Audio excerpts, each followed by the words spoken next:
देश आधुनिकता की तरफ बढ़ रहा है।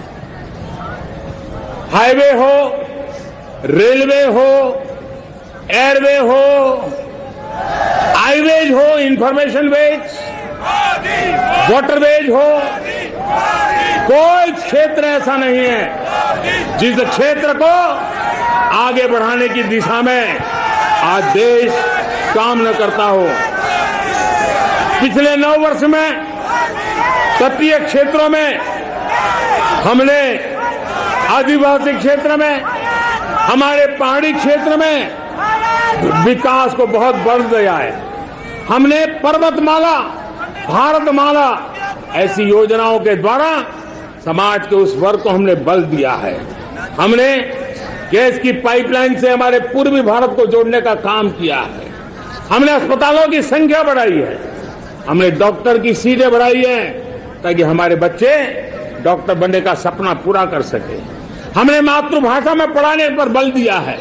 अब मातृभाषा में वो पढ़ाई कर सके उस दिशा में। और मैं भारत के सुप्रीम कोर्ट का भी धन्यवाद करता हूं कि भारत की सुप्रीम कोर्ट ने कहा है कि आप जो जजमेंट देंगे उसका जो ऑपरेटिव पार्ट होगा वो जो अदालत में आया है उसकी भाषा में उसको उपलब्ध होगा। मातृभाषा का महात्म्य आज बढ़ रहा है। मेरे प्यारे भाई परिवारजनों, आज तक हमारे देश के जो बॉर्डर विलेज हैं, हमने वाइब्रेंट बॉर्डर विलेज का एक कार्यक्रम शुरू किया है। और वाइब्रेंट बॉर्डर विलेज, अब तक इसके लिए कहा जाता था देश के आखिरी गांव। हमने उस पूरी सोच को बदला है। वो देश का आखिरी गांव नहीं है। सीमा पर जो नजर आ रहा है वो मेरे देश का पहला गांव है। अगर सूरज उगता है पूरब में तो उस तरफ के गांव में पहली सूरज की किरण आती है। अगर सूरज ढलता है तो इस तरफ के गांव में आखिरी किरण उसका लाभ मिलता है। ये मेरे पहले गांव है और मुझे खुशी है कि आज मेरे इस कार्यक्रम के विशेष मेहमान, ये जो पहले गांव है, सीमावर्ती गांव है, उसके 600 प्रधान आज इस लाल किले की प्राचीर के इस महत्वपूर्ण कार्यक्रम का हिस्सा बनने के लिए आए।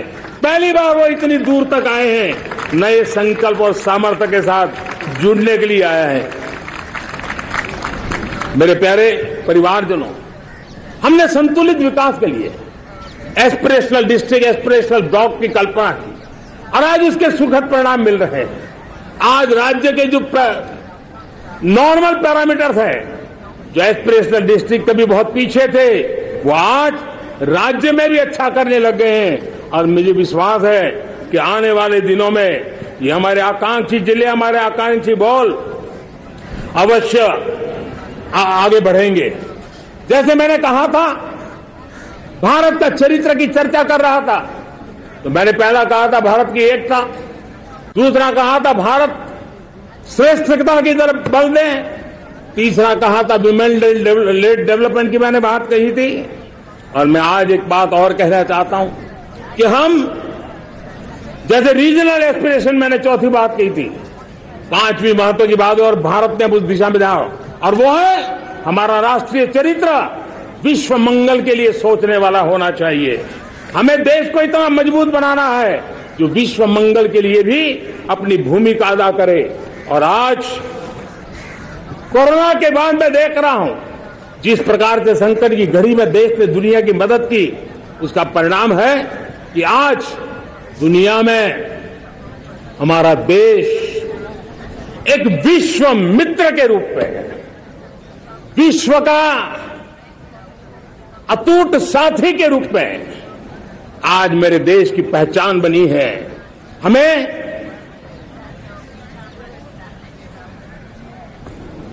जब विश्व मंगल की बात करते हैं तब भारत का मूलभूत विचार है, उस विचार को हम आगे बढ़ाने लोग हैं। और मुझे खुशी है कि आज अमेरिकी संसद के भी कई चुने हुए गणमान्य प्रतिनिधि भी आज हमारे 15 अगस्त के इस अवसर में हमारे बीच में मौजूद है।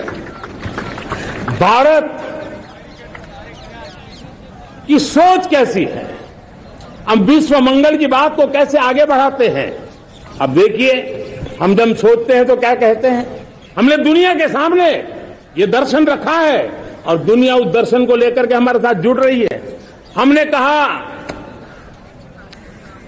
One sun, one world, one grid. Renewable energy के क्षेत्र में एक बहुत बड़ा हमारा स्टेटमेंट है, आज दुनिया उसको स्वीकार कर रही है। कोविड के बाद हमने दुनिया को कहा हमारा अप्रोच होना चाहिए वन अर्थ, वन हेल्थ। समस्याओं का समाधान तभी होगा जब मानव को, पशु को, पौधे को बीमारी के संबंध में समान रूप से एड्रेस किया जाएगा, तब जाकर के हम करेंगे। हमें G20 समिट के लिए दुनिया के सामने कहा है one world, one family, one future. इस सोच को लेकर के चल रहे हैं। हमने क्लाइमेट को लेकर के दुनिया जो संकट से जूझ रही है, हमने रास्ता दिखाया है। लाइफ मिशन लॉन्च किया है, लाइफस्टाइल फॉर एनवायरमेंट। हमने दुनिया के सामने इंटरनेशनल सोलर अलायंस बनाया और आज दुनिया के कई देश इंटरनेशनल सोलर अलायंस का हिस्सा बन रहे हैं। हमने बायोडायवर्सिटी का महत्व देखते हुए बिग कैट अलायंस की व्यवस्था को हमने आगे बढ़ाया है। हमने प्राकृतिक आपदा के कारण, ग्लोबल वार्मिंग के कारण इंफ्रास्ट्रक्चर का जो नुकसान होता है, उसके लिए दूरगामी व्यवस्थाओं की जरूरत है और इसलिए coalition for disaster resilient infrastructure CDRI एक समाधान के रूप में दुनिया को दिया है। विश्व आज समुद्रों को संघर्ष का केंद्र बना रहा है, तब हमने दुनिया को सागर का प्लेटफॉर्म दिया है जो वैश्विक समुद्री शांति की गारंटी बन सकता है। हमने पारंपरिक चिकित्सा पद्धतियों को बल देते हुए WHO का ग्लोबल लेवल का सेंटर हिंदुस्तान में बनाने की दिशा में काम किया है। हमने योग और आयुष के द्वारा विश्व कल्याण और विश्व के स्वस्थता की दिशा में काम किया है और आज भारत विश्व मंगल की मजबूत नींव डाल रहा है। इस मजबूत नींव को आगे बढ़ाना हम सबका काम है, हम सबकी जिम्मेवारी है। मेरे प्यारे परिवारजनों, सपने अनेक है, संकल्प साफ है, नीतियां स्पष्ट है, नीयत के सामने कोई सवाल या निशान नहीं है, लेकिन कुछ सच्चाइयों को हमें स्वीकार करना पड़ेगा और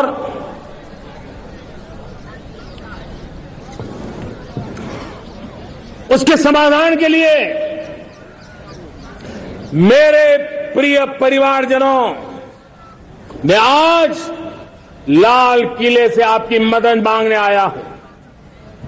मैं लाल किले से आपके आशीर्वाद मांगने आया हूं, क्योंकि पिछले सालों मैंने देश को जो समझा है, देश की आवश्यकताओं को जो मैंने परखा है और अनुभव के आधार पर मैं कह रहा हूं कि आज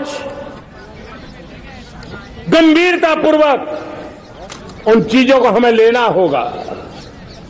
आजादी के अमृतकाल में 2047 में जब देश आजादी के 100 साल मनाएगा, उस समय दुनिया में भारत का तिरंगा झंडा विकसित भारत का तिरंगा झंडा होना चाहिए।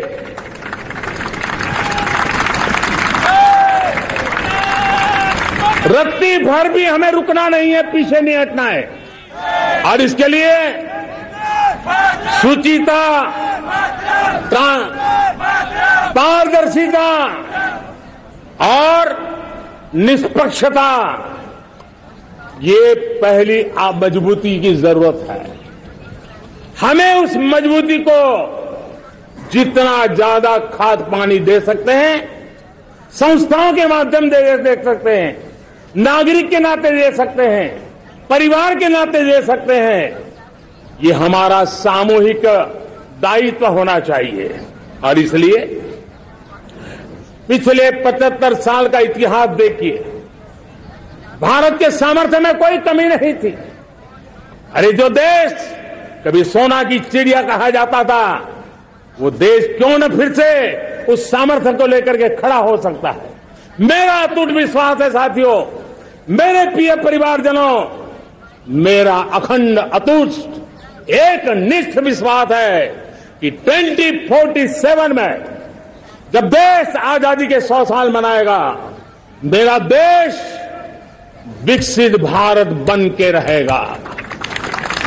और ये मैं मेरे देश के सामर्थ्य के आधार पर कह रहा हूं, मेरे उपलब्ध संसाधनों के आधार पर कह रहा हूं, और सबसे ज्यादा 30 से कम आयु वाली मेरी युवा शक्ति के भरोसे कह रहा हूं, मेरी माताओं बहनों के सामर्थ्य के भरोसे कह रहा हूं।